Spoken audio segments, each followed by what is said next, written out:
वो कहते हैं लोग कि उनके सिर पे मणि था, बस इसने क्या किया कि 3 बार चुटकी बजाई ऐसे, तो the baby had left his body. Ian Stevenson Virginia university के, और दूसरी थी डॉक्टर पसरीचा। तो डॉक्टर पसरीचा और इयन स्टीवनसन ने मिल करके दुनिया का सबसे बड़ा प्रोजेक्ट रन किया है ऑन रीइंकार्नेशंस। वो हाथ ऐसे मुड़ गए पीछे की तरफ यूं, और दांत से ना उसने आवाज शुरू करी। अब आपके चाल है ना, हर बार हम आपकी चाल चलने लगते हैं। चलिए। अरे रावण का पुनर्जन्म की एक कहानी सुनाई दी आपने। अच्छा, वो प्रताप भानु, इसमें पुनर्जन्म नहीं होता ना।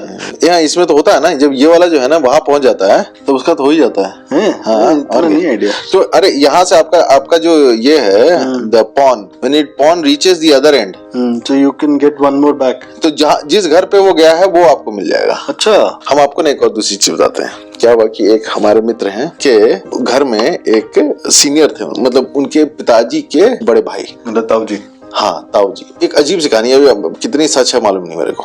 क्या हुआ कि उनके घर में एक बेबी पैदा हुआ। वो कहते हैं लोग कि उनके सिर पे मणि था बच्चे के, तो वो लोग घर वाले जो थे ना वो उसमें कपड़ा बांध करके रखते थे उनके सिर पे, और वो नॉर्मली रहता, लेकिन हमेशा वो पगड़ी बांध कर रखते थे, कभी उसको ना खुले में नहीं छोड़ते थे, किसी को नहीं मालूम था गाँव में कि क्या है। एक दिन क्या हुआ कि एक ये आया संत, कहा कि वो हमको बच्चे से मिलना है। इन्होंने कहा कि कौन सा बच्चा? नहीं, हम किसी बच्चे से नहीं, हम जानते हैं उसको मणि है, आप भेजिए। ये लोग बोले कि तुम जानते हो क्या मतलब है, किसने बताया तुमको?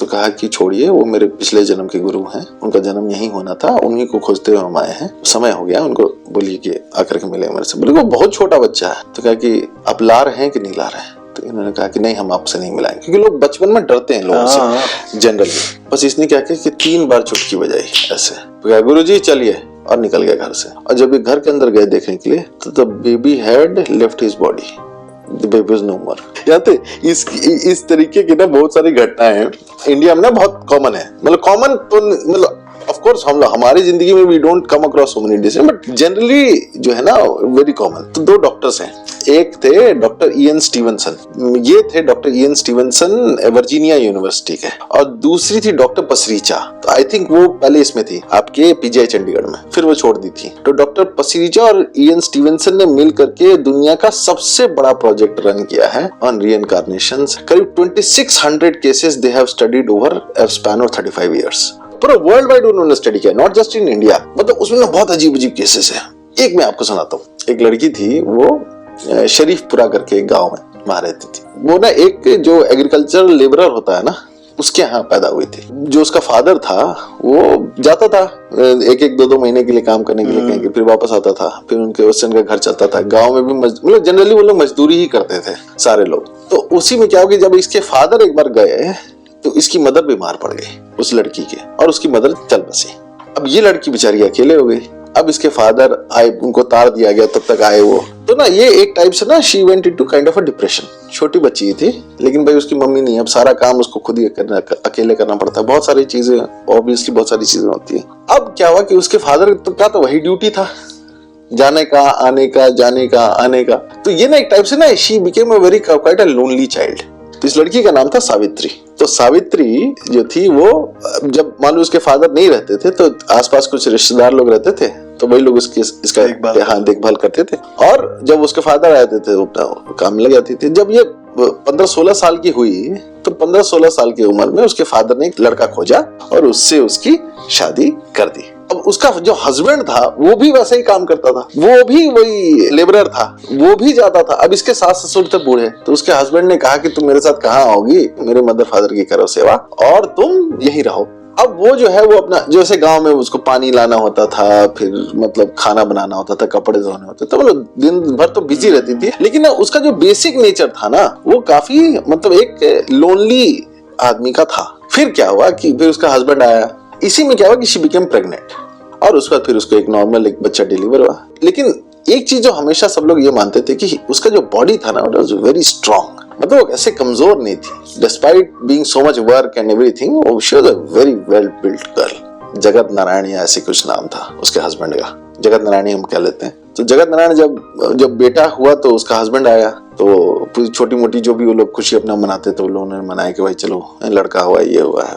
फिर उसका हस्बैंड फिर चला गया काम करने के लिए। अब इसको ना अपनी लाइफ में पहली बार ऐसा फीलिंग हुआ ना कि ये जो बेटा है ना मेरा, यही मेरा अपना है।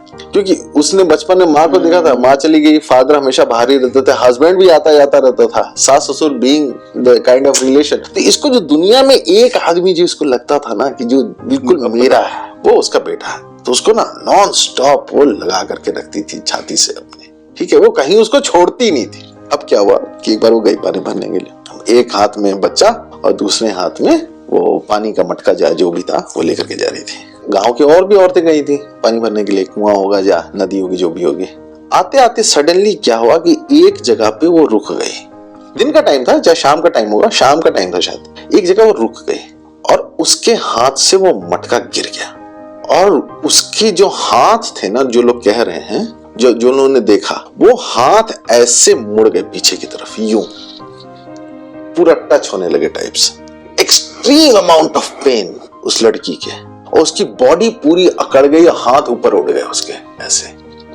और जो आंख की जो ये थी ना, ये जो क्या कहते हैं आप इनको, प्यूपल्स हैं या पुतलियां कह लीजिए, वो जो थी ना वो इरेटिकली ऐसे ऐसे जाने लगी, आंखें यूं यूं होने लगी और इरेटिकली जाने लगी। और दांत से ना उसने आवाज शुरू करी कर करके, कि मतलब ये लड़की जो है एक्सट्रीम पेन में है। लेकिन बच्चा उसने हाथ से पकड़ के रखा हुआ था अपना, बच्चा नहीं छोड़ी वो। अब क्या हुआ कि जितनी औरतें थी चारों तरफ, उनकी तो मैं हवाइयां उड़ गई यार। उन्होंने कभी भी इतनी डरावनी चीज नहीं देखी थी जिंदगी में। सुना सबने था, देखा किसी ने नहीं था आज तक। और सावित्री वहीं खड़ी है और वो चीख रही है दर्द से, और उसके दांत दोनों सटे हुए, आंखें ऊपर नीचे जा रही हैं। कितना भयानक मंजर होगा, ये उंगलियां उसकी पीछे, और वो चीख रही है दर्द से कि कर रही है वो। मुझे ऐसा लगा कोई खींच रहा है उसको। अब क्या हुआ कि 5 मिनट या 2-3 minute, time is a very relative thing. 2 minute हुआ या 3 मिनट हुआ, 4 मिनट, सारी औरतें या आसपास के भी जो लोग थे, जो मर्द भी खड़े थे, वो सारे खड़े होकर डर के मारे कि हुआ क्या इसको। लेकिन बच्चा उसने एक हाथ से पकड़ा हुआ, छोड़ा नहीं बच्चा अपना। अब क्या होगा, सडनली सावित्री बिकेम नॉर्मल। पूछ रही सबसे क्या हुआ, क्यों खड़े हैं आप लोग ऐसे। तो सबने कहा कि कुछ नहीं, तुमको दर्द हो रहा था क्या। बोली नहीं, क्या हुआ। सबने कहा कि नहीं कुछ नहीं हुआ, चलो चलो तुम्हारा मटका गिर गया। हाँ मटका गिर गया, मैं फिर से भर के लेके आती हूँ। चलो।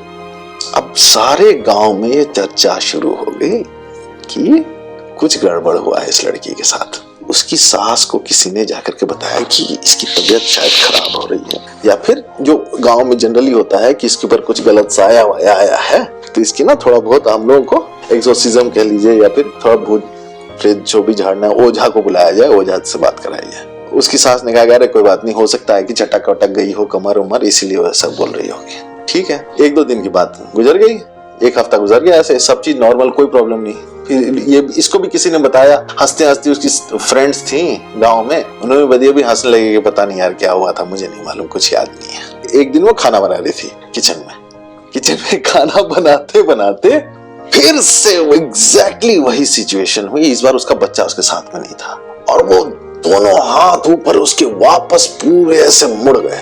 उसकी आंखें जो है वो यूं मतलब एकदम इरेटिकली, ऐसे नहीं कि कोई सिंक्रोनाइज मूवमेंट है आईज का, मतलब ऊपर नीचे दाएं बाएं, मतलब बिल्कुल अलग अजीब अजीब डायरेक्शंस में जा रही है। और वो फिर दांतों से चीख रही, चिल्ला रही है। उसकी जो सास थी वो दौड़ के आई, सावित्री सावित्री, उसको हिला रही है। सावित्री बोले कि एकदम पत्थर की तरह मजबूत वो लड़की जो थी वो खड़ी थी वहां पे, और उस दर्द को अकेले झेल रही थी। उसकी सास कह रही है बेटा उठो उठो बेटा, क्या हुआ तुमको, क्या हुआ बेटा। कुछ नहीं। वो करीब उसका ड्यूरेशन 5-7 मिनट रहा, उसका फिर नॉर्मल। बोलती क्या हुआ। उसकी सास डर गए बिल्कुल, उसने कभी ऐसा सीन नहीं देखा था जिंदगी में।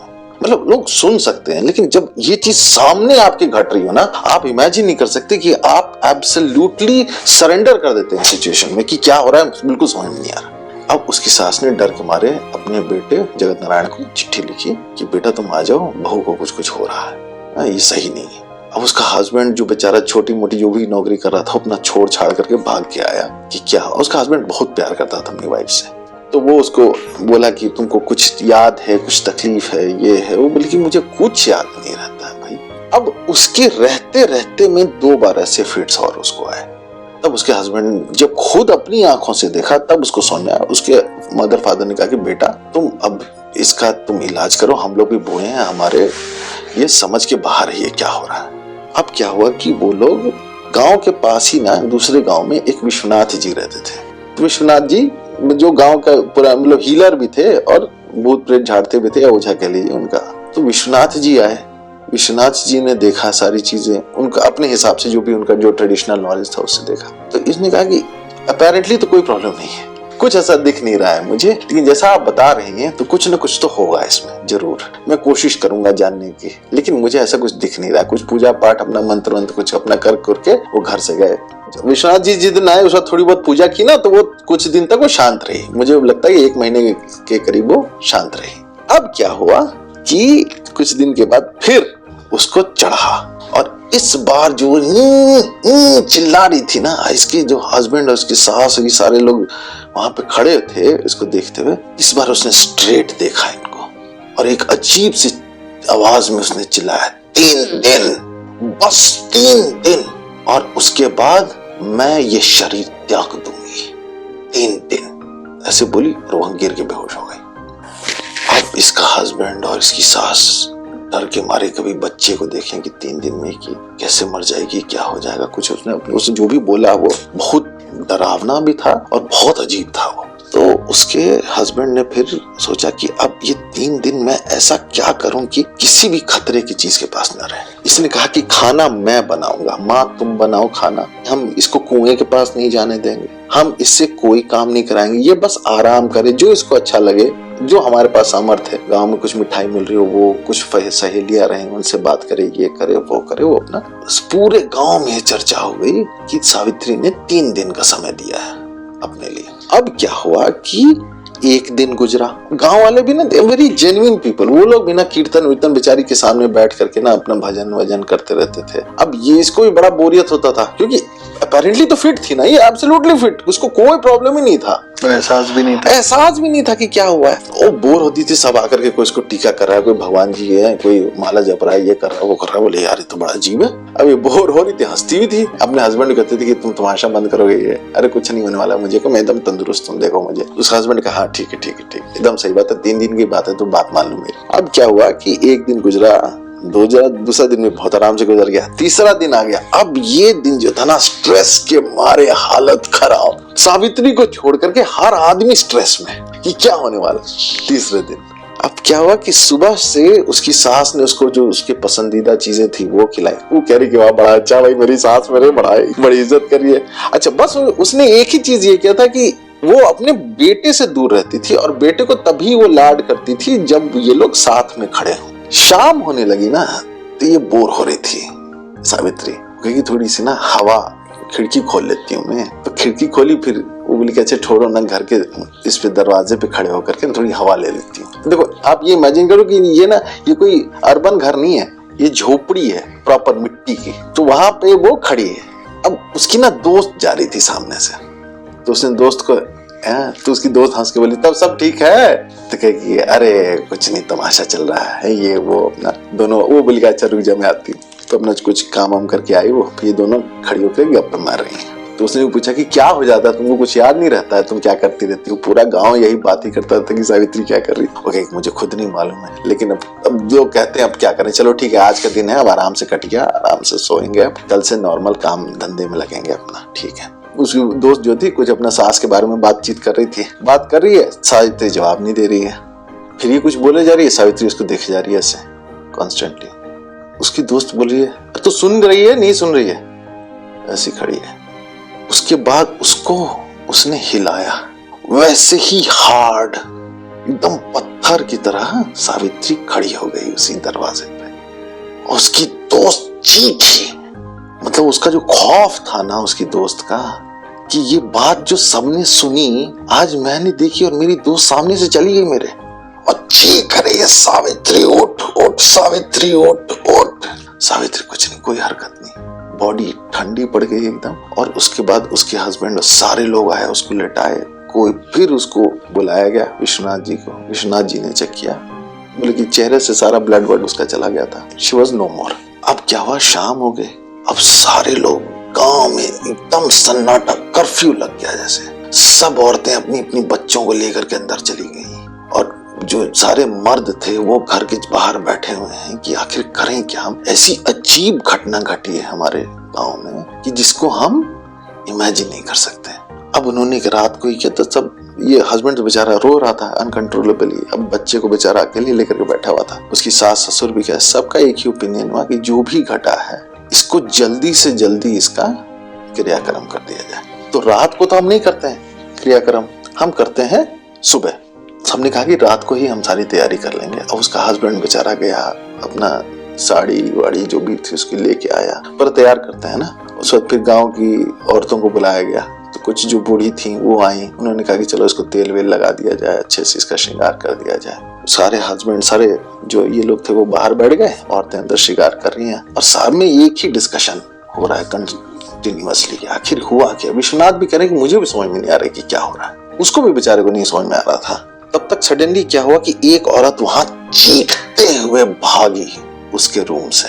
अब रात का टाइम, ये सारे लोग डर गए कि अब क्या हुआ भाई। तब तक दूसरी चीखते हुए बाहर निकली, वो बता ही नहीं पा रही कि हुआ क्या।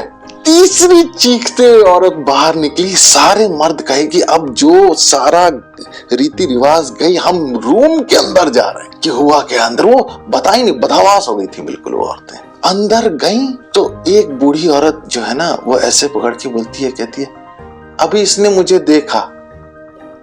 सावित्री ने, इन्हें कहा क्या? विश्वनाथ भी वहां बैठा हुआ था, उसने जाकर के पल्स चेक किया, कहता ये तो जिंदा है।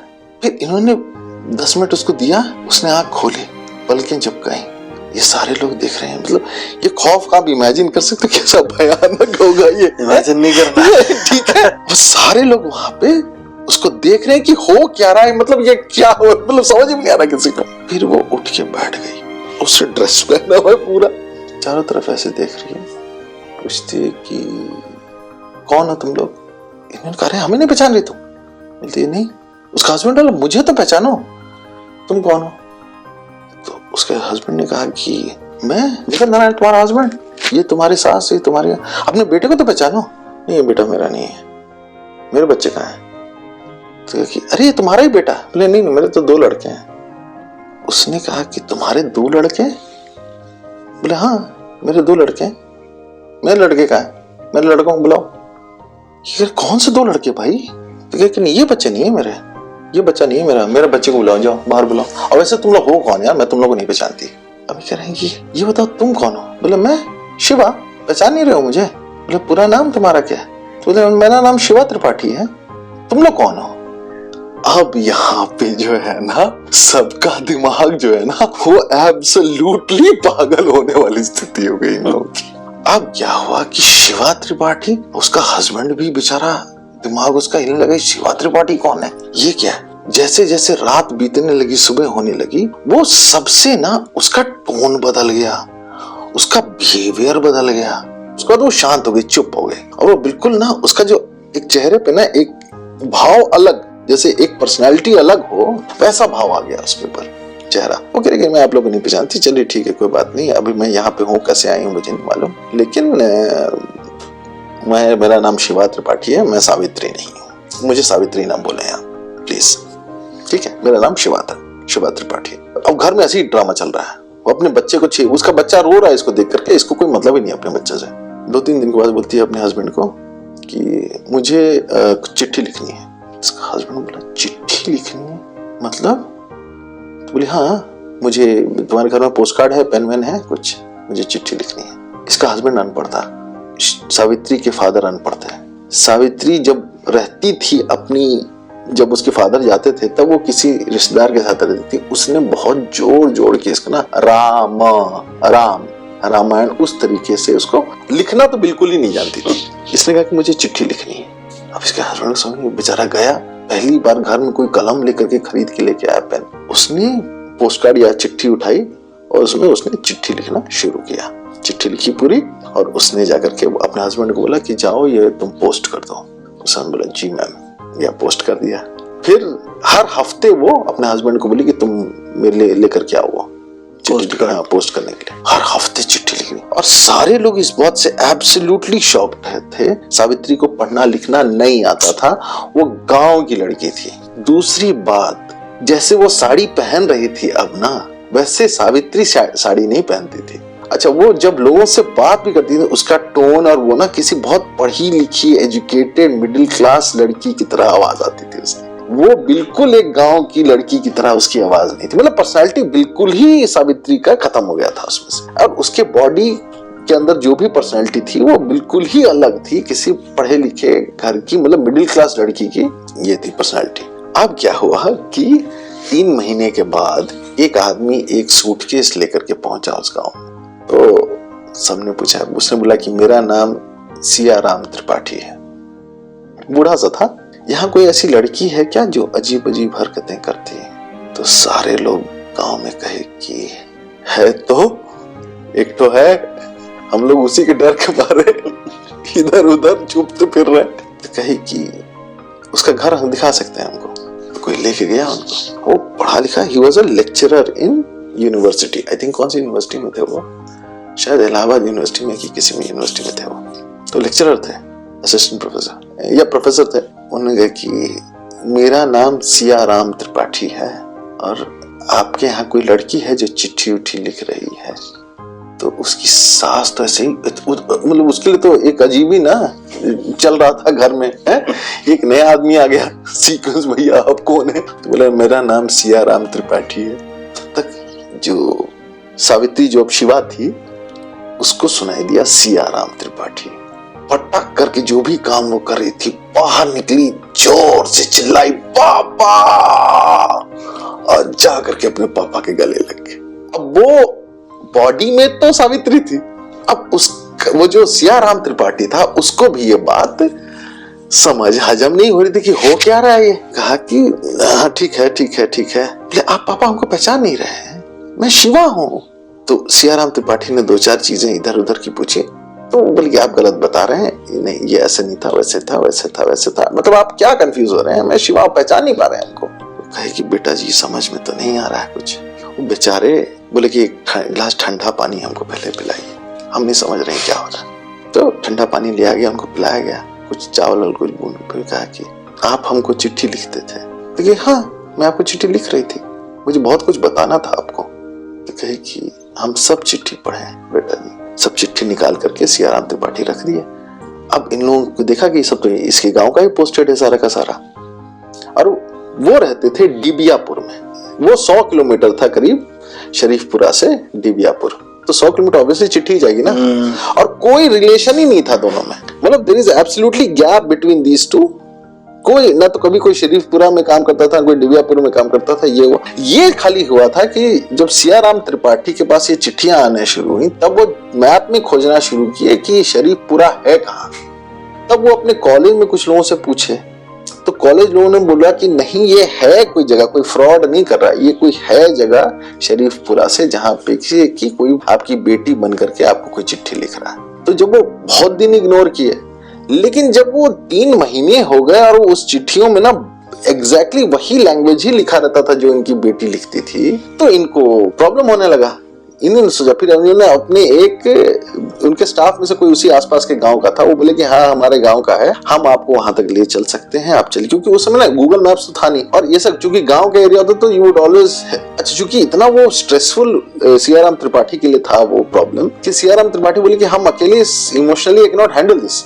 सियाराम त्रिपाठी उस आदमी का, मुन्ना नाम था शायद उस लड़के का, उसके साथ वो आए थे। अब सियाराम त्रिपाठी उस घर में बैठे हुए हैं और लड़की के सामने बैठे और रो रहे हैं नॉन स्टॉप कि क्या हो रहा है, क्या देख रहा हूँ, मुझे समझ में नहीं आ रहा है। उन्होंने कहा कि बेटा जी एक चीज और बताइए। बोले हम तुम्हारे, आप लोगों को भी हम आपके ना कुछ एल्बम्स हम लेके आए आपको दिखाने के लिए। तो खोले सियाराम त्रिपाठी, उस वक्त वो फोटोज दिखाना शुरू किए। तो जैसे ही सावित्री जो अब शिवा है वो कहती थी, अरे ये मम्मी का फोटो है, हमको तो याद है मम्मी ब्लू रंग का साड़ी पहनती थी, अरे ये तो मेरा भाई है, ये मेरी बहन है, चाहे जो भी, सबको पहचान रही है। उसके बाद फिर उसने अपने इसका जो शादी हुई थी ना उसकी फोटोग्राफ दिखाई। उन्होंने कहा हाँ ये छेदीलाल है, इस शादी कराई थी आपने मेरे। उसके बाद फिर उसके बच्चों का फोटोग्राफ दिखाया गया। अरे हाँ ये तो रिंकू और मिंटू, ऐसे रिंटू ऐसे कुछ था, रिंटू, रिंकू, सबको पहचान रही है सटीक। उसके बाद फिर कहती है और ये मेरी ननद है। पापा जानते हैं इसी ने मेरे सर पे ईंट मारी थी और मैं मर गई थी। अब इसके फादर, उसके बाद उनको और कोई साक्ष्य नहीं चाहिए था। अब उसके फादर अनकंट्रोलेबल रोने लगे। वो जो दर्द था उनका ना, वो बाहर आ गया। अब उनके फादर ने कहानी सुनाई सावित्री के सास ससुर, उसके हस्बैंड को। और शिवा वहां बैठी हुई है चुपचाप। शिवा, अब शिवा ही कहेंगे उसको, सावित्री तो शी इज नो मोर। वो कही कि मेरी बेटी थी और बेटे भी थे मुझे, तो ये मेरी बड़ी लाडली लड़की थी। इसको, शिवा को मैंने बचपन से जो है वो मतलब पढ़ने में तेज भी थी, तो मैंने इसको पूरा स्कूल कॉलेज करवाया, फिर ग्रेजुएशन करवाया। ग्रेजुएशन बहुत रेयर चीज होती थी उस समय। और ग्रेजुएशन कराने के बाद अब मुझे शादी करनी थी, तो मैंने इसकी शादी छेदी लाल नाम के एक लड़के से तय की, जो गांव का ही था, हमारे धनी परिवार का था, अच्छा परिवार का था, जो हमें लगता था कि अच्छा परिवार है। लेकिन एक चीज जो मुझसे गलती हुई, वो उतना पढ़ा लिखा नहीं था। और ये जो त्रिपाठी जी थे, ये तो एक ब्राह्मण परिवार से आते थे, प्रोफेसर थे, तो ऑब्वियसली इनके घर में पढ़ाई लिखाई ज्यादा था। वो भी ब्राह्मण ही था, लेकिन उसके यहाँ पढ़ाई लिखाई ज्यादा लोग कुछ खेती या बिजनेस इस तरह के कुछ करते होंगे। अब क्या हुआ कि ये मिसमैच हो गया बड़ा जबरदस्त। अब उसका हस्बैंड को कॉम्प्लेक्स हो गया कि मेरी वाइफ तो बहुत पढ़ी लिखी सोफिस्टिकेटेड है। उसका हस्बैंड नहीं इंटरेस्ट लेता था। उसके बाद उसकी सास जो थी इसको ताना मारती थी कि तो ये तो जानती नहीं है, बड़ा अंग्रेजी पढ़ के आई है, वो तो जानती नहीं है, तो बड़ा कॉलेज में पढ़ के आई है। इस तरीके का जो ना नॉन स्टॉप उसको ताना ये लोग मारते रहते थे। तो ये भी पढ़ी लिखी थी, ये भी जवाब दे देती थी। अब इसकी जो ननद थी, अब उसकी ननद भी कम पढ़ी लिखी थी। उससे इसकी भाभी जो होता है खटपट, वो होता घर के अंदर नॉन स्टॉप खटपट होता रहता था। तो इसके एक मामा जी थे शिवा के, जो कि थोड़ी दूर पे ही रहते थे। एक बार किसी शादी में ये लोग गए, तो वहां पे इतनी लड़ाई हो गई कि शिवा और ये लोग घर पे ही रुक गए, शादी में कोई गया ही नहीं। इसने मामा जी को अपने बुलवा लिया किसी से कि भाई मामा जी आओ, देखो ये लोग बहुत तंग कर रहे हैं मुझे। उसकी मामा जी ने कहा कि अच्छा छोड़ो, तुम इस सब पे ध्यान मत दो, you focus on getting babies. तो फिर इसके 2 बच्चे हुए, तब भी ये खटपट नहीं। मामा जी बेचारे हमेशा इनकी लड़ाई सुलझाने के लिए हमेशा रहते थे बीच में। तो ऐसी मतलब कट रहा था। इसने एक बार अपने फादर को चिट्ठी भी लिख भी दिया कि पिताजी मैं यहाँ नहीं रह सकती इन लोगों के साथ, ये सारे उजड़ हैं, गवार हैं, ये है वो है, नहीं पढ़ेंगे, जो भी इसका अपने। और वो भी इसको बर्दाश्त नहीं करते थे। It was living teaching at the breaking point. एक बार ये वही अपने आंगन कुछ काम वाम कर रही होगी, इसकी ननद से कुछ खटपट हुई, बस उसने क्या किया कि एक ईंट वहीं रखी हुई थी, उसने उठा करके इसे सिर पे मार दिया और ये मर गई शिवा। उन्होंने क्या किया कि जैसे ही ये मर गई, तो उन्होंने उसको उठाया और रात के अंधेरे में ले जाकर के रेलवे लाइन पे उसको डाल दिया कि इसने आत्महत्या की। अब क्या हुआ कि सुबह सुबह वो लाश मिली और ट्रेन उसके ऊपर गुजर गई थी, लेकिन लाश को कुछ नहीं हुआ था, क्योंकि उन्होंने ढंग से लाश रखी नहीं थी। उन्होंने रेलवे लाइन के ऊपर ऐसे रखने के बजाय उसको लाइन के ना बीचों बीच लिटा दिया था। तो ऊपर से ट्रेन गुजर भी रही थी और बॉडी को कोई नुकसान नहीं पहुंचा रही थी। अब वो खबर उड़ी, हल्ला हुआ, तो ये लोग खुद पहुंच गए, कह रहे ये तो हमारी बहू है, रात से गायब है, ये है वो है, ड्रामा करके वो लोग लेकर के आए। उन्होंने कहा ये तो आत्महत्या कर ली, रेलवे लाइन के नीचे लेट करके, ये वो पूरा उन्होंने ड्रामा किया। और उस वक्त उन्होंने जैसे ही बात पोस्टमार्टम तक पहुंचती, उसके हस्बैंड ने पैसे वैसे खिला करके इमीडिएटली उसका दाह संस्कार कर दिया और ये लोग घर चले आए। जबकि उनके फादर थे सियाराम त्रिपाठी, इनको जाकर के किसी को लाने में सिर्फ 4 से 5 घंटे लगते, लेकिन उतना टाइम भी उन्होंने वेट नहीं किया, उन्होंने पहले ही उसका दाह संस्कार कर दिया। अब सियाराम तिवारी के पास आए, उसके जो मामा जी उसके नजदीक रहते, तो उनसे बात हुई। वो भी बेचारे बहुत रो रहे थे कि अगर मैंने से इसकी बात सुन ली होती तो आज ऐसी घटना नहीं घटती। तो उसके मामा जी और उसके सियाराम तिवारी, इन दोनों ने डिसाइड किया कि ये मर्डर है, ये नॉर्मल, और ऐसे भी ये सुसाइड का केस है, तो इसमें तो पुलिस केस तो होना चाहिए। उन्होंने जाकर के FIR कर दिया कि ये मेरे पास चिट्ठियां पड़ी हुई हैं शिवा की, जिसके अंदर वो अक्यूज कर रही है अपने सास को, अपनी ननद को, अपने हस्बैंड को, सबको टॉर्चर करने की, और आप इसके बेसिस के ऊपर आप प्रताड़ना का केस दर्ज करिए। और उन्होंने ही मारा। तो पुलिस वाले ने अपनी रेगुलर कार्रवाई की और उसके बाद उसको जेल में डाल दिया। चूंकि ना तो लाश थी, ना तो कुछ था, कोई एविडेंस ही नहीं था कि मर्डर हुआ कि आत्महत्या, क्योंकि वो तो बॉडी तो ऑलरेडी, क्योंकि उसका पंचनामा भी नहीं हुआ था। तो उस कारण से उसकी जो ये ससुर थे और जो उसका हस्बैंड था, उसको बेल मिल गई। और तब तक उसकी ननद और उसकी जो सास थी शिवा की, वो दोनों एब्सकॉन्डिंग हो गए थे, वो दोनों घर छोड़ के भाग गए थे। उनको भी कुछ दिन में पुलिस पकड़ के लेके आई, उसी ग्राउंड पे जिस पे कि उसके हस्बैंड को बेल मिला था, उसी ग्राउंड पे इसको भी बेल मिल गया था और ये केस कंटिन्यूअसली चल रहा था। तो सियाराम तिवारी ने जब ये सारी कहानियां सुनाई तो बेचारा उसका हस्बैंड जगत नारायण था, उसने एक बड़ा इनोसेंट सा सवाल पूछा कि ये कब का कहानी है, कहानी कब का है ये? तो कहे कि ये 4-6 महीने पहले की, मतलब शिवा की जो मृत्यु है वो 4-6 महीने पहले हुई है। तो कहे कि हाँ, अब आप समझे, 4-6 महीने पहले ही शिवा की डेथ हुई थी।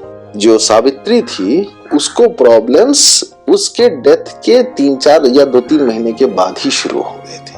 उसके बाद ये 4-6 महीने पहले की घटना है कि शिवा की डेथ हुई थी और 6 महीने के बाद सावित्री से उसके फादर, जो कि 3 महीने से उससे पत्राचार कर रहे थे, वो उसके सामने बैठ करके वापस अपनी बेटी से बात कर रहे थे इन सावित्रीज बॉडी। ये पुनर्जन्म नहीं है, ये पोजेशन का केस। तो ये बात जब पेपर में छपी, जब ये कहानी बाहर आई पेपर में छपी, अब इसी कहानी को फिर बिल्कुल यूनिवर्सिटी ऑफ वर्जीनिया के इयन स्टीवनसन और डॉक्टर पसरीचा, इन दोनों ने आकर के प्रॉपरली इन्वेस्टिगेट किया इस पूरी कहानी को। मतलब बहुत सारे इंटरव्यूज किए गए और इंटरव्यूज का कंक्लूजन सबसे इंटरेस्टिंग है। ये दुनिया का एकमात्र साइंटिफिकली प्रूवन केस है ऑफ पोजेशन, जिसमें कि actual possession is proved beyond doubt that Savitri left her body and Shiva entered the body and became Shiva. So she remained Shiva? She remained Shiva even till date. And the best part is there are interviews of Savitri wherein you can see her speak as Shiva.